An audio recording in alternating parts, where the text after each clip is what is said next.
Hey, guys, you know, one of the biggest, largest, most massive real estate title companies suffered a breach of nearly 900 million homeowners' files, which that means nobody's safe. Your home title, mortgage, bank loans, and personal info, they could right now be in the hands of identity thieves. You don't know. Well, what they can do with that, if you're wondering, is they can forge your home's title so that it appears that you sold it. Then what they're going to do is they're going to get loans from lenders, usually online, using your equity, and stick you with the payments. And no identity theft program or insurance covers you. You know, somebody asked me the other day, they said, well what about title insurance? I mean, listen, this is a whole new game here. The first 30 days after a breach of your security and your home title are so crucial. Listen, here's what I'm going to do. I'm going to give you title protection on your house, 30 days protection for free. If you go to HomeTitleLock.com, you'll get 30 days of free title and mortgage fraud protection. Home Title Lock is going to put a virtual barrier around your home's online title to keep thieves away. No obligation, so go do it right now. Great service. Register your address now to verify that you're not already a victim. In the next 30 days, you're going to get free protection. Go to HomeTitleLock.com, HomeTitleLock.com. Go there right now.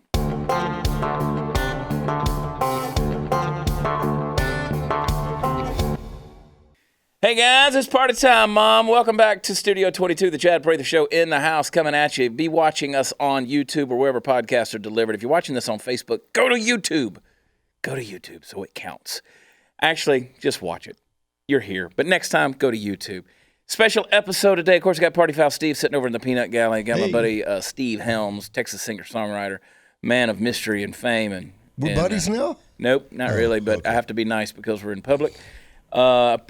The Puppet Master Mark is sitting over there at the helm, driving the starship that is Studio 22. And, of course, the boss, the queen of Ethiopia, Candice, the queen of Ethiopia, is in the house. I got a special episode for you today. Got some something I want to make you aware of. And it's, you know, not like we ever bring anybody special on the show or anything like that, or people of notoriety or note or fame or, you know, any heroes on here. I mean, I'm air quoting as I'm saying all of these things.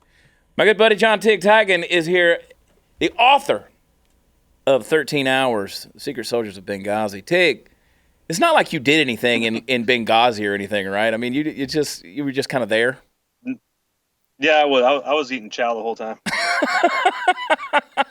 We were together. Hey, we had a good cook. Yeah, you were cooking something, all right. No, anybody, you know, look, a lot of people have seen the movie. They've seen the movie 13 Hours. If you haven't read the book 13 Hours, that's what you need to do. You got to read the book. And the book's always better. The book is better, and it's mine signed by one of your compadres, Oz Geist, who gave me a great sentiment when he signed it. He said, "Chad, you suck." Bless his heart. I mean, you know, it's not like well, from what I heard, Steve can vouch for that, I guess. Yeah. Party Foul knows what's up. Oh, I know what's up. I get lonely on the road, Tig. I get lonely on the road, man. Yeah, there's two Steves here. Let's be very, very specific. That's how I keep it easy, man. I just keep everybody's name Steve in my life. That's all. Just keep it that way. That's right. Tig, where are you at? Where are you? I'm hanging out in Canada near Niagara Falls. Yeah. Tell Justin Trudeau we said hello. Doing some training with Baden K9 up here. Spell that. Baden, B-A-D-D-E-N?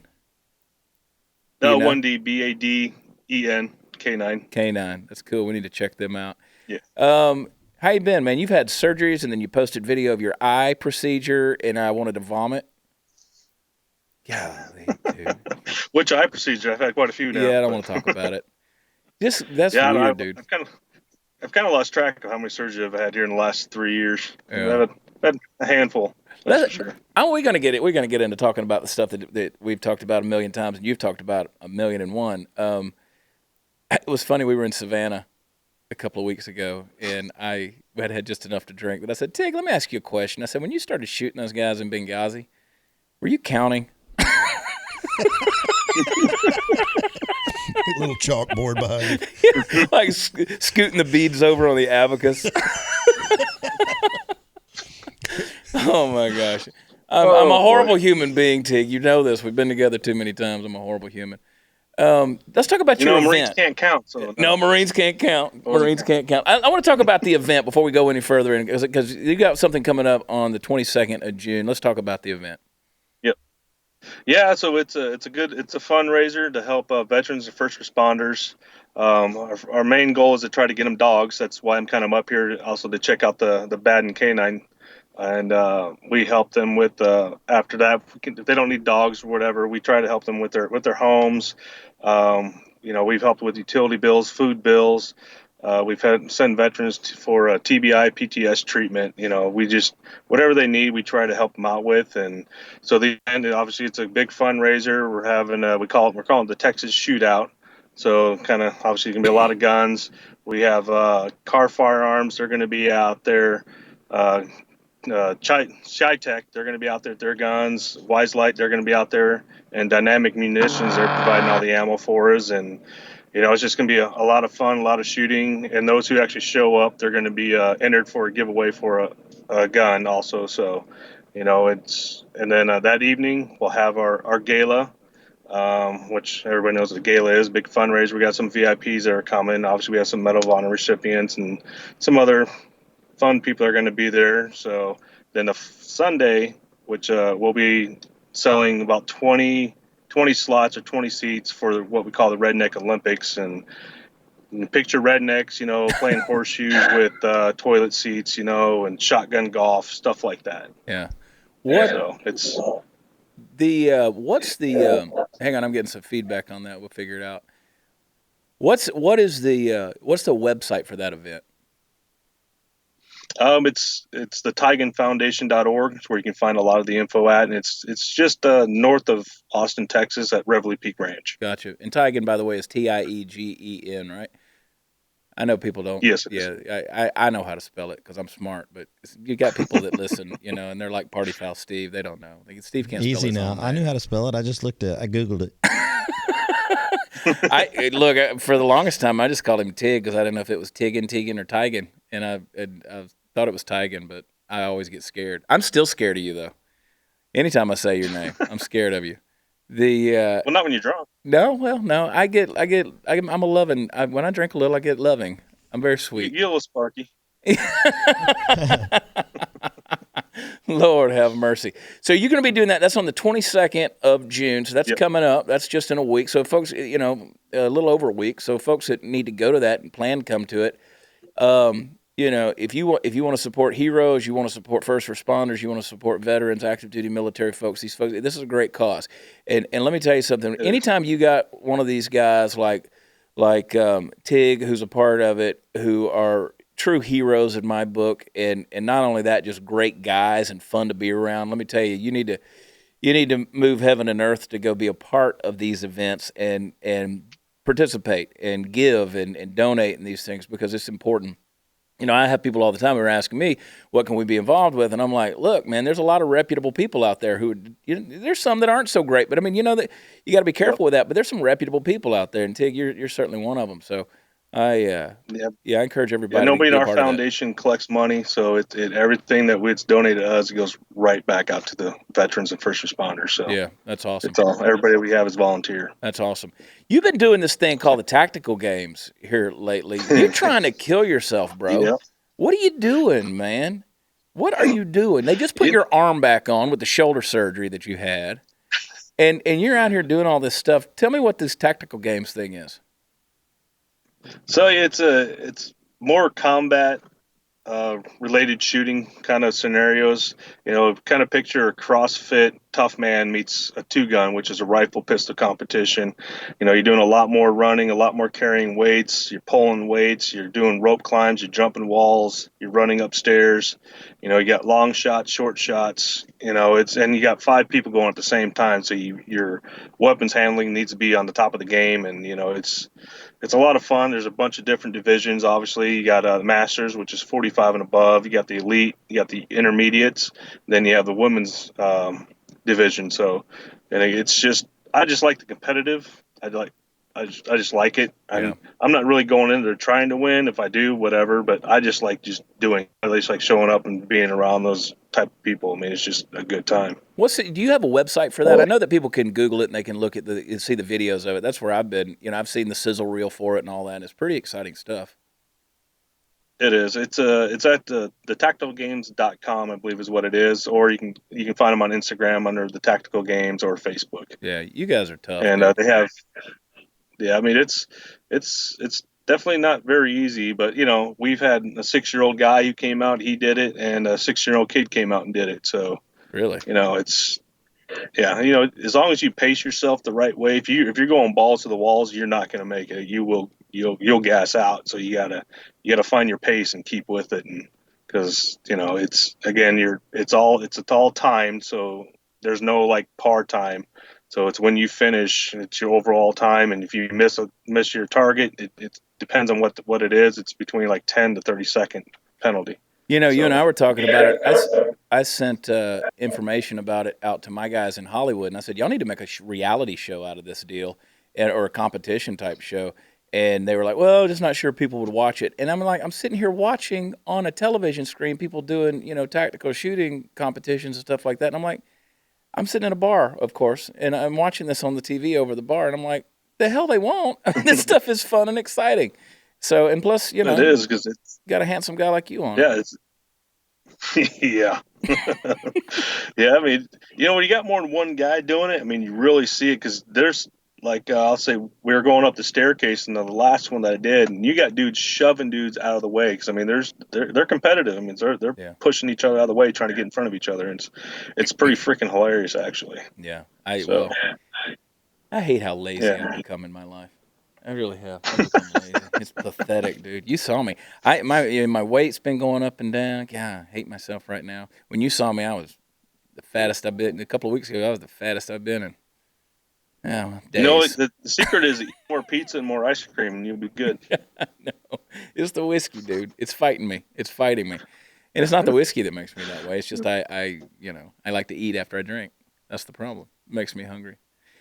Lack of movement. Yeah, usually it's something else that makes you hungry afterwards. You going to Colorado? Yeah, I'm coming to Colorado, man. I'm doing an event over there sometime soon. Hopefully you'll be in town. We'll hang out. You gotta let me know. Yeah, I will. I'm trying to think of the date of it right now, and I can't remember of it. Let's go back. I know, you and I, we talked about it, about the movie, 13 Hours, and I said, okay, what was different? Was the movie a good representation? And I know that, movies never really are. It's a Michael Bay film, and he's got to put his explosions in there and blowing up cars, but that wasn't the reality, was it? No, the only real explosions there were the grenades that I launched, and the mortars that pretty much came in. That was really the only explosions there were. No vehicles blew up, nothing like that. And again, the movie, I would say it's about 60% accurate for that night. And they kind of combined your character a little bit, didn't they? What's that? Didn't they kind of combine your character a little bit? Yeah, they kind of put my character with Jack Silva. Yeah. His character. So, but again, I kind of was irritated about it, but actually sat down and talked to Michael Bay, and he's kind of like, there's so much moving stuff going on. It might have been a little bit too confusing for people bouncing back and forth. So they just kind of rolled it in and kind of made it more of a brotherhood kind of movie between Roan and Jack. Yeah. Yeah. Well, in a situation like that, and look, for those who don't know Tig's background, look, dude, you come out of you serve in the Marines, and then you're like, I want to do more. So you join up with the CIA and go in as a, kind of a low profile, high threat scenario into these situations, and you wind up in Libya, and you got a little element of crazy about you anyway, don't you? Yeah, well, I think tell the truth, Tig. Tell the truth. Well, some people definitely say I do. But you go into this situation, of course, September 11th, 2012 rolls around, and all hell breaks loose in that situation. You got the ambassador there at the compound, and when that thing sparked and you start getting news, what was y'all's reaction to that, and how fast did it escalate? It was a straight on attack. So, I mean, the escalation was already there before we even were able to react. But, we're just like, obviously your adrenaline starts pumping, you're trying to throw your gear on, your mind goes, okay, you're going over the layout of the compound. Okay, where can we get in at? Where did they get in at? So you're just going over all kinds of scenarios in your own head, along with, I was going over with Roan and Jack inside the vehicle as we're sitting there waiting. We're kind of talking, and since we should go to the back gate, and said, no, we'll move over to the front gate kind of stuff. So, I mean, you're thinking a little bit about home as well, obviously. Yeah. But, that kind of, once we actually left our compound and went over to the consulate, I didn't think of back home until probably after the second attack on our compound, when there was like a couple hour gap before the third and final attack.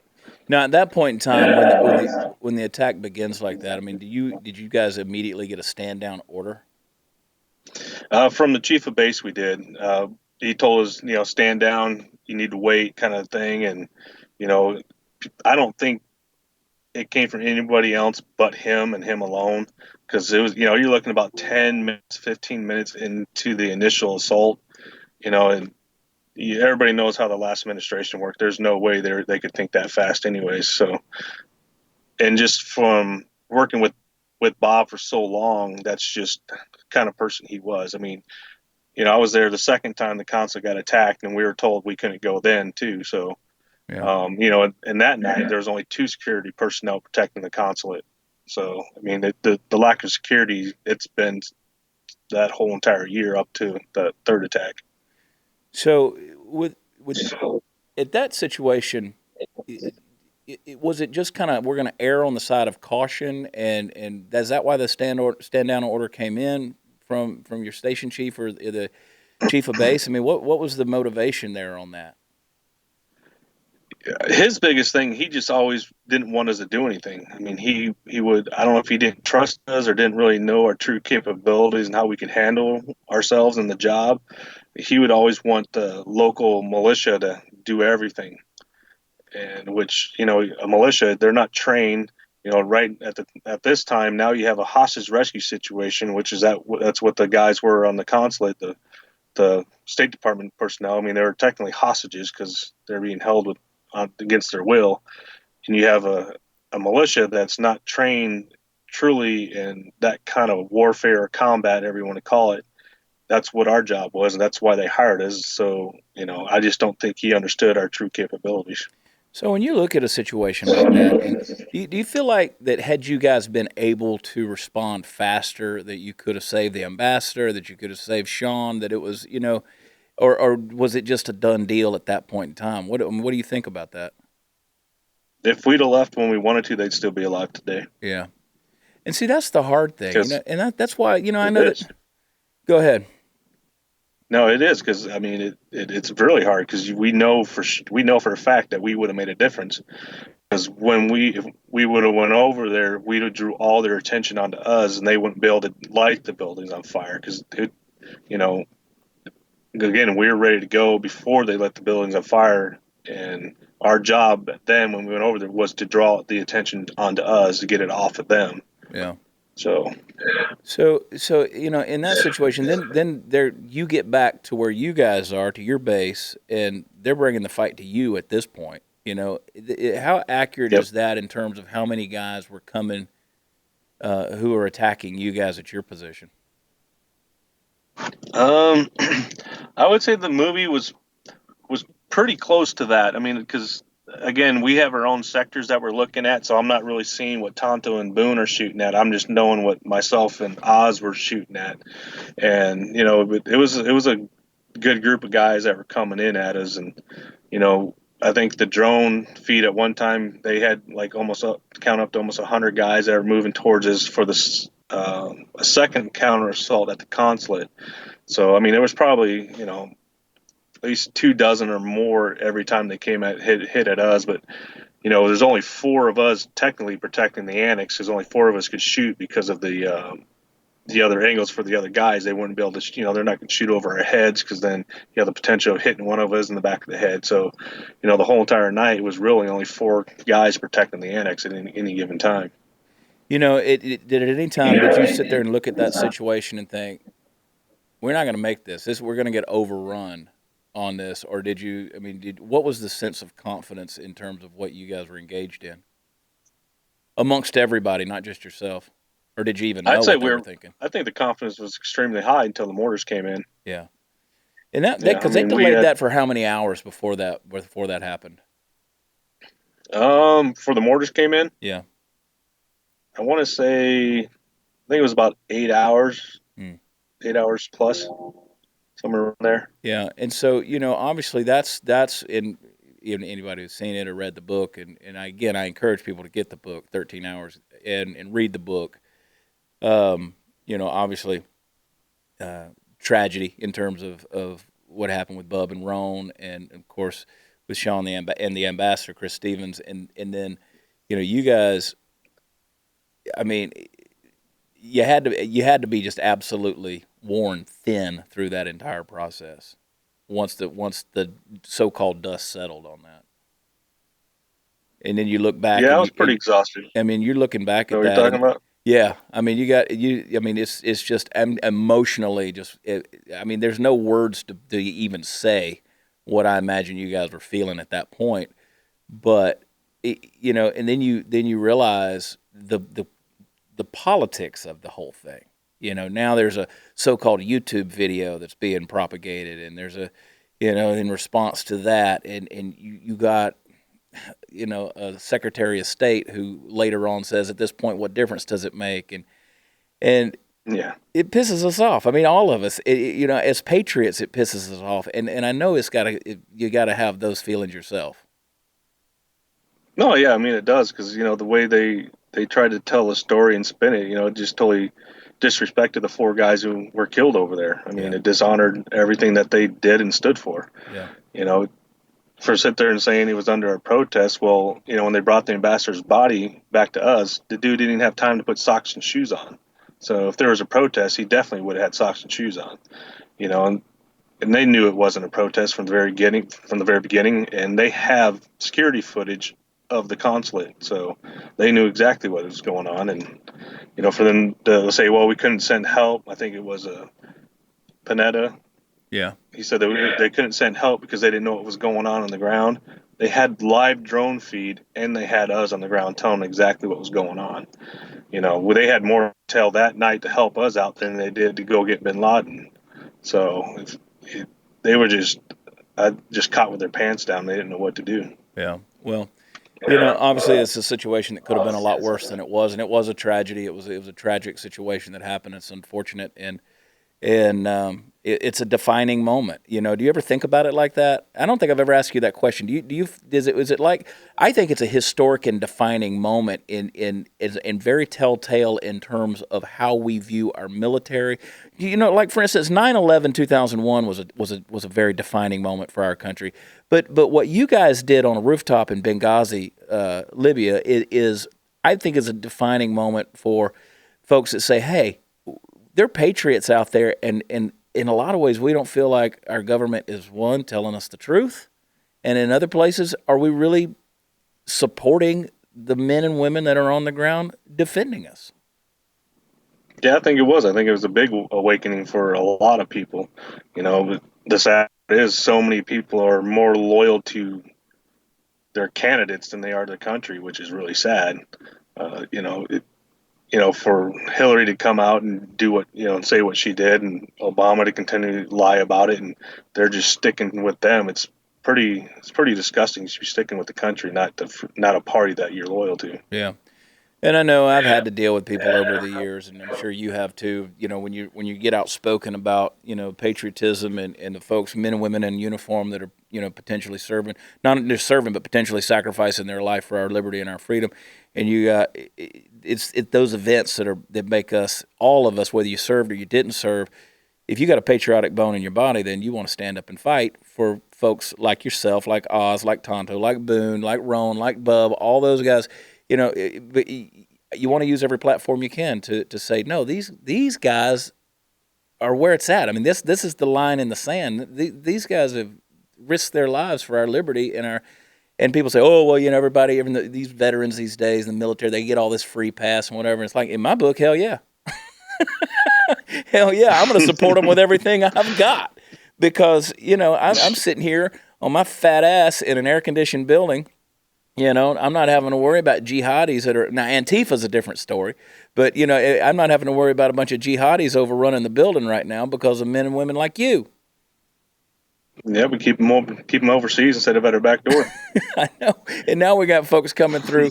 We got folks coming. We're in Texas, so we got folks coming through the southern border in here. We got, San Antonio's now got Ebola potential because of the Angolans and the Congolese that are coming across the border and have landed in San Antonio. And then, different folks that were, there was an ISIS guy recently that was apprehended trying to come across the southern border, and it's crazy. So, I mean, the fight is here. But there's no southern border problem, right? Exactly. There's no issues down there. Exactly. It's so, anyway, I am moving to Colorado. I'm gonna come over there and live with you. I'm gonna come over there and live with you guys. Colorado Springs is a nice place. You got a ranch over there. You got a big old. You got hay. I can sleep on the hay. Yeah, we just have to rotate it every now and then. That's what you need, Chad, is something else to make you hungrier. Go to Colorado. I know, right? Listen, man, I don't even want to get into my Colorado stories. You travel around the country with Party Foul Steve, it's another deal, dude. He's like, easy now. I can imagine. It's always fun though. Yeah, right. Always fun. We were just down in Savannah. Tig was there. The Undertaker was there. Dustin Rhodes, Paul Thigpen Chevrolet. Got to give him a shout out. He's a good dude down there in South Georgia. And we were over there with 9 Line Apparel. You wearing a 9 Line shirt right now? Is that an amosexual?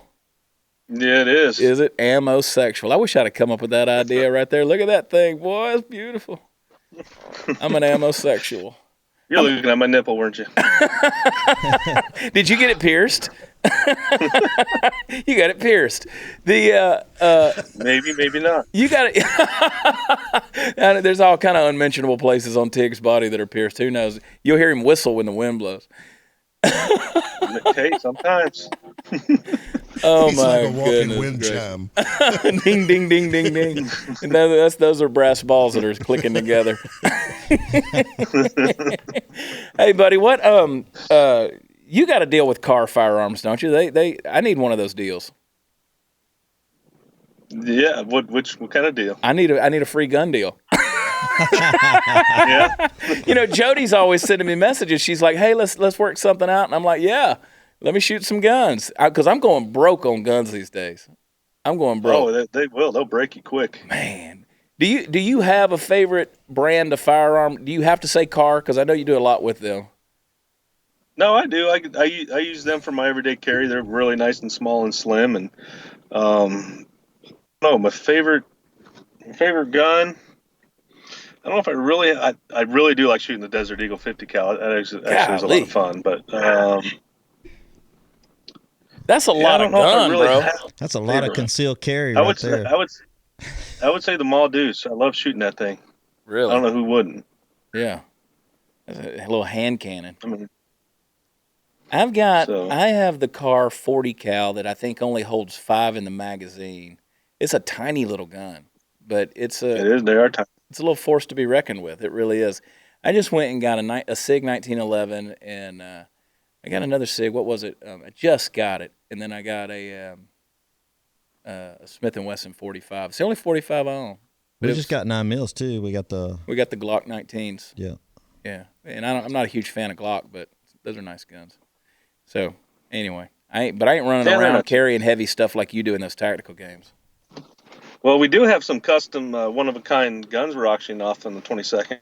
Now, here's what I want to ask you, because I was talking about you yesterday, and you got your little camo pattern TIG guns that I've seen, and then you were wearing a jacket when the last time I saw you wearing that sport coat that had that same pattern on it, and I was like, that's a badass jacket.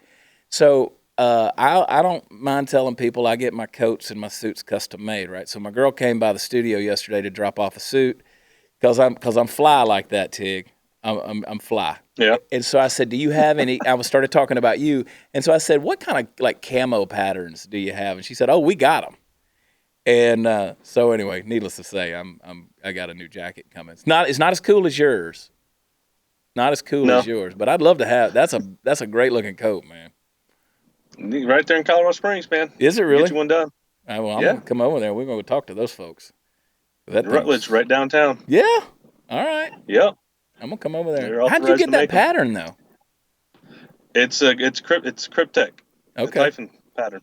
All right. It's the color, anyways. So it's from Cryptek. It shows you what I know. I've gotten into this whole rage of tactical crap. Like I just got back from Europe and I went over there. I bought a tactical fanny pack, and I'm like, and I think it looks badass, even though it's a fanny pack. He thinks if he puts tactical in front of it, it's not a fanny pack. Tactical fanny pack. It's a tactical pack. I know. I keep my little SIG 9mm in that thing, and I'm like, make fun of my fanny pack, fool. See what you get. I'm wearing my tactical T-shirt. Yeah. 511. Everything is tactical now. It's all tactical. I've become a tactical junkie. I got bags everywhere. There's nothing in them. My iPhone case is tactical. They just look cool. Yeah, it looks real cool. Everybody needs to get the book, man. Everybody needs to get the book, and they need to read it. 13 Hours, The Secret Soldiers of Benghazi. Everybody needs to check out it's a TIGenfoundation.org, right? Yep. And, and they need to check out that event. It's going to be right there in the heart of Texas on the 22nd. You got to check out the tactical games. That's awesome. Tig, you got so much stuff going on, man. Retirement's good on you, bro. Yeah. Well, I can't wait to retire one day. Yeah. We're bringing in 28 veterans we're bringing in, and we're going to be taking them skydiving and probably hog hunting, trail riding, all kinds of stuff. That's crazy. Now you're going to be jumping off of stuff or out of things. Yep. It's going to be fun. That's amazing. Repelling. Yeah. No, it is fun. All that stuff is great, dude. I'm glad you're doing that. Glad you're doing well. Hope you're doing well. Quit having surgeries. How about that? You look good though. When I saw you the other day, dude, you're all buff and strong, and I made sure when we went into dangerous parts of town, I was standing behind you. No, that was the Undertaker stand behind. Yeah. You know, when we were in Vegas, I think everybody's standing behind the Undertaker. The Undertaker's so big, there's probably people lost around, like in his armpit or something. Like he didn't even know they're there. We were all, you were there, and Party Foul and Steve Helms and the Undertaker and those guys. Everybody was there in Vegas. We were smoking cigars and having a little whiskey. And I looked at Taker and I said, "I'm gonna hit you in the face." And he said, "I better not find out about it." Yeah, he said, "If I find out about it, I'm gonna kick your ass." I remember you told him, he did say that. I'm gonna pick you up too. You said, "I'm gonna pick you up." He goes, No, you're not. Actually, he's wrestling, dude. I mean, he's just wrestling. Dustin Rhodes, same way. Did you see the Instagram stuff of Dustin's wrestling match with Cody the other night in Vegas? Yes, I did. All bloody and cut, and I'm like, bro, dude. That's crazy. No, that's full on commitment. That's some crazy stuff. That is. They call it entertainment if they want to. Those boys are hurting each other. I'm telling you, go back and watch some of those videos of Undertaker diving out of the ring and stuff like that, landing on the concrete out there. I'm like, these guys are nuts. Oh, yeah. They're nuts. I ain't messing with anybody. You still got the potential, man. You can get hurt bad. I know, exactly. Well, Tig, it's good to talk to you, man. I want to get you in the studio sometime. When you're coming through Dallas, we'll get you in here. And I'm coming out to Colorado. We'll hang out together. Let's go shoot some guns. Are you able to shoot with that shoulder yet, or are you still using the other shoulder? Well, I did a 3-gun competition this past weekend, and the doctor kind of advised me, probably don't shoot the shotgun out of your shoulder, but, I put it in my left shoulder, and it just didn't feel right, so I shot it out my right shoulder. Yeah. And it did all right, so I can shoot again, but I'll be up in the Dallas area July 4th for a Brownells event. Oh, yeah. That's right. So, yeah. Well, I'll give you a shout, man. We'll talk plenty before then, but yeah, we'll find some time and at least get together and eat a steak and drink whiskey or something like that. Might as well. And if you weren't so famous, you could come down to the event, but you run around being all famous and stuff. I know. I'm going to be somewhere. I was trying to look at my calendar a second ago and trying to figure out where in the world I was going to be. I'm going to be on the 22nd Yeah, I'm in New Jersey, unfortunately. I kid. I don't mind it. New Brunswick, New Jersey. I got 4 shows in 2 nights. That's working for a living, baby. You and Springsteen? Is that what it is? Bon Jovi. Oh, Bon Jovi. I got you. No, we're going to be in New Brunswick, New Jersey on the 22nd, 21st and 22nd, I think. So, but no, I'd love to be at the event. I wish I could be. And you're right, I am famous. It's hard to be famous, man. You're the man, Tig. I appreciate you, buddy, more than I could ever tell you and more than you'll ever know, bro. I love you, pal. Stay safe out there in your travels, and good luck with the dogs. And have a kick-ass event and have a lot of fun, and I'll see you soon, pal. All right, man. Have a good one, guys. Be good, brother. Hey, for the Chad Prather Show here in Studio 22, for Puppet Master Mark and Candice, of course, Steve, and even Jennings is sitting over there thinking about me. Is that a banana in your pocket, Jennings? That's awesome, dude. I'm hungry. Anyway. For John, TIG Tiegen, go check him out, thetiegenfoundation.org. Get involved. We love y'all. God bless. We'll talk to you next time. Bye.